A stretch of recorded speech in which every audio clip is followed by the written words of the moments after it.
زیارت میں security forces کا دہشت گردوں کے خلاف بڑا آپریشن، 15 دہشت گرد ہلاک۔ معاون وزیر اعلیٰ بلوچستان شاہد پرند کا کہنا ہے کہ آپریشن کلین اپ میں F C, C T D اور دوسرے اداروں نے حصہ لیا۔ فتح الخوارج کے دہشت گرد حملے میں بلوچستان پولیس کے 9 افسران اور اہلکار شہید ہوئے۔ D S P Ghulam Sarwar سمیت 8 پولیس اہلکار دشوار گزار پہاڑی راستوں سے بحفاظت تھانہ کاج پہنچ گئے۔ بلوچستان حکومت شہداء کی قربانی کو سلام پیش کرتی ہے۔ دہشت گردی کے خاتمے تک کارروائیاں جاری رہیں گی۔ صدر مملکت آصف علی زرداری کا دورہ قرغستان، سیکول بین الاقوامی ہوائی اڈے پر قرغز صدر نے پرتپاک استقبال کیا۔ گارڈ آف آنر پیش۔ صدر مملکت آصف علی زرداری کے اعزاز میں استقبالیہ تقریب کا انعقاد۔ ترجمان دفتر خارجہ کے مطابق صدر آصف علی زرداری اپنے قرغز ہم منصب سے 1-on-1 وفود کی سطح پر ملاقات کریں گے۔ تجارت، سرمایہ کاری، توانائی، معدنیات، زراعت، ٹیکسٹائل، حلال انڈسٹری، صحت، ڈیجیٹل معیشت، تعلیم، سیاحت اور باہمی تعاون کے فروغ سمیت علاقائی اور عالمی امور پر تبادلہ خیال ہوگا۔ فتنہ الخوارج کا کوئی اعتبار نہیں، کل کو شاید پاکستان میں چوری ڈکیتی اور عام جرائم کا کریڈٹ بھی لینا شروع کر دیں۔ گروپ کیپٹن عاصم کی شہادت پر فتنہ الخوارج کے بھونڈے دعووں پر وزیر دفاع خواجہ آصف کا رد عمل۔ کہا، فتنہ الخوارج کو دہشت گرد گروپ کیپٹن عاصم طاری کے بہمانہ قتل کی ذمہ داری طالبان قبول کر رہے ہیں۔ ان کا مقصد صرف کریڈٹ لینا ہے، حقیقت، اخلاقیات اور ذمہ داری سے انہیں کوئی غرض نہیں۔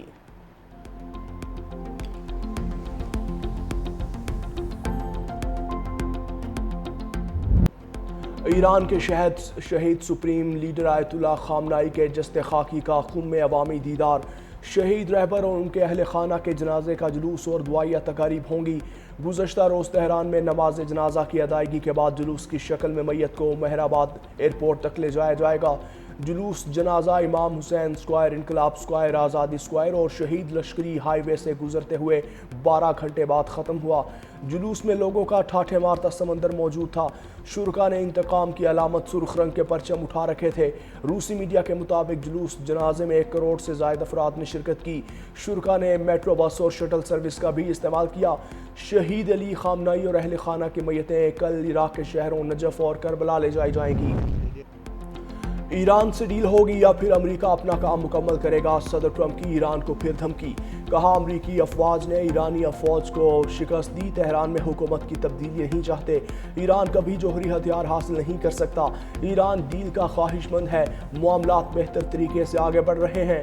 ایرانی سپریم نیشنل سیکیورٹی کونسل کے سیکریٹری محمد باقر ذوالقدر نے کہا، وہم میں مبتلا امریکی صدر ٹرمپ ایرانی عوام سے احترام کے ساتھ بات کریں، ورنہ ہم بھی دوسری زبان میں بھرپور جواب دیں گے۔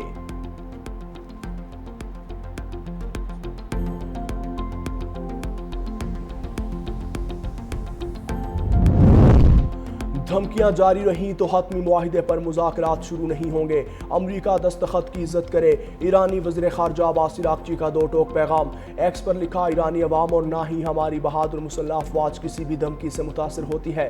ایم او یو کی شق نمبر 13 واضح ہے، دھمکیوں کے تسلسل میں حتمی معاہدے پر بات چیت شروع نہیں ہوگی۔ اپنے دستخط کا احترام کریں۔ لاکھوں ایرانیوں نے آیت اللہ خامنائی کو خراج عقیدت پیش کرنے کے لیے جنازے میں اتحاد کا مظاہرہ کیا۔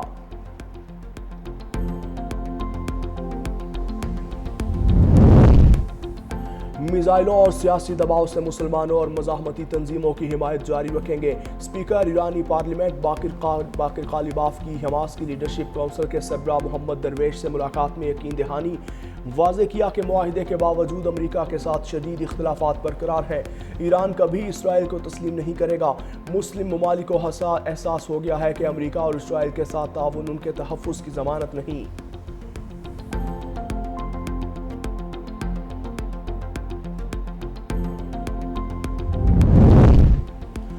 پاکستانی وزیر اعظم اور فیلڈ مارشل کے لیے دنیا میں نوبیل انعام کی آوازیں آنے لگیں۔ چین کے سینیٹر فار گلوبلائزیشن کے نائب صدر ڈاکٹر وکٹر گاؤ کا دونوں شخصیات کو نوبیل انعام دیے جانے کی خواہش کا اظہار۔ تقریب سے خطاب میں کہا کہ وزیر اعظم شہباز شریف اور فیلڈ مارشل عاصم منیر صحیح سمت میں کام کرتے رہے تو امید ہے کہ وہ نوبیل امن کے حاصل کر لیں گے۔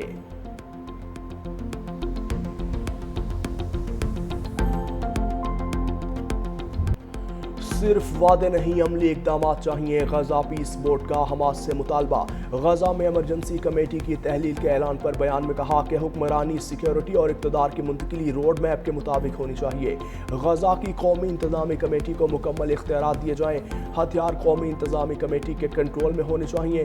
اختیارات کی حقیقی منتقلی سے قومی انتظامی کمیٹی آزادانہ فیصلے کر سکے گی۔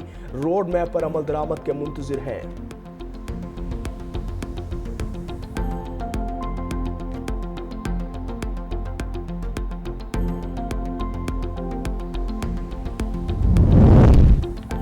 امریکہ اور ایران کے درمیان ایک بار پھر لفظی جنگ چھڑ گئی۔ ایرانی سپریم نیشنل سیکیورٹی کونسل کے سیکریٹری محمد باقر ذوالقدر کا امریکی صدر ٹرمپ کی دھمکی پر سخت رد عمل۔ کہا کہ امریکی صدر نے 9 کروڑ ایرانیوں کو دھمکیاں دی ہیں۔ ٹرمپ ایرانی عوام سے احترام کے ساتھ بات کریں ورنہ ہم بھی آپ کو دوسری زبان میں جواب دیں گے۔ انہوں نے مزید کہا کہ ٹرمپ اس سے قبل ایران کی ہزاروں سال پرانی تہذیب کو تباہ کرنے کی دھمکیاں دے چکے، لیکن اس کا نتیجہ امریکہ کے لیے ناکامی اور مایوسی کے سوا کچھ نہیں نکلا۔ بالآخر مذاکرات اور جنگ بندی کی درخواست کرنا پڑی۔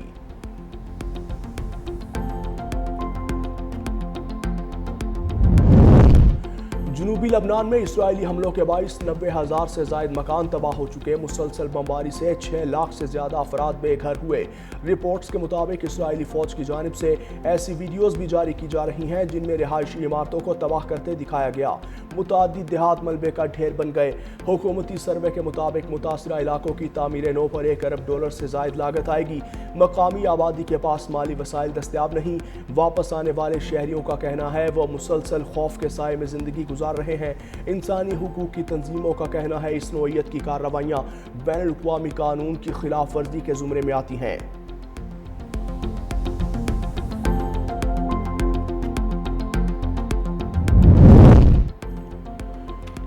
صدر مملکت آصف علی زرداری کا دورہ قرغستان۔ ایسے-کول بین الاقوامی ہوائی اڈے پر قرغز صدر نے پرتپاک استقبال کیا۔ گارڈ آف آنر بھی پیش۔ ترجمان دفتر خارجہ کے مطابق صدر آصف علی زرداری اپنے قرغز ہم منصب سے 1-on-1 وفود کی سطح پر ملاقات کریں گے۔ تجارت، سرمایہ کاری، توانائی، معدنیات، زراعت، ٹیکسٹائل، حلال انڈسٹری، صحت، ڈیجیٹل معیشت، تعلیم، سیاحت اور باہمی تعاون کے فروغ سمیت علاقائی اور عالمی امور پر تبادلہ خیال ہوگا۔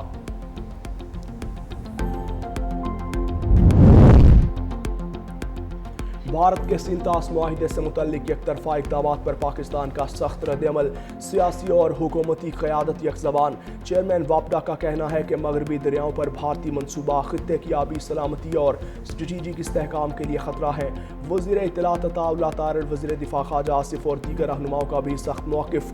واضح کیا کہ سینتاس معاہدے کے تحت پاکستان کے آبی حقوق ناقابل تنسیخ ہیں۔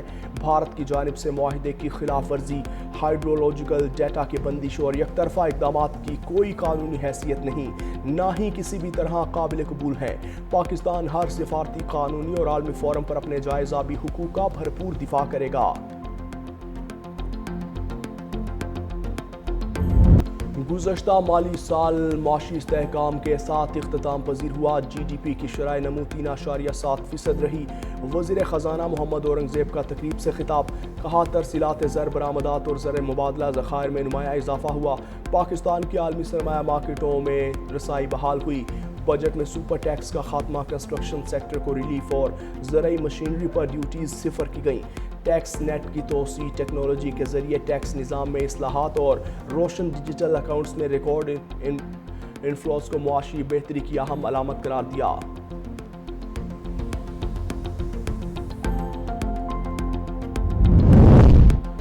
پاکستان اسٹاک ایکسچینج میں کاروبار کا زبردست آغاز۔ 100 انڈیکس میں 558 پوائنٹس کا نمایاں اضافہ۔ 1,88,000 پوائنٹس کی نفسیاتی حدود بحال۔ سرمایہ کاروں کے اعتماد میں بہتری کے ساتھ انڈیکس 1,88,012 پوائنٹس پر ٹریڈ کرنے لگا۔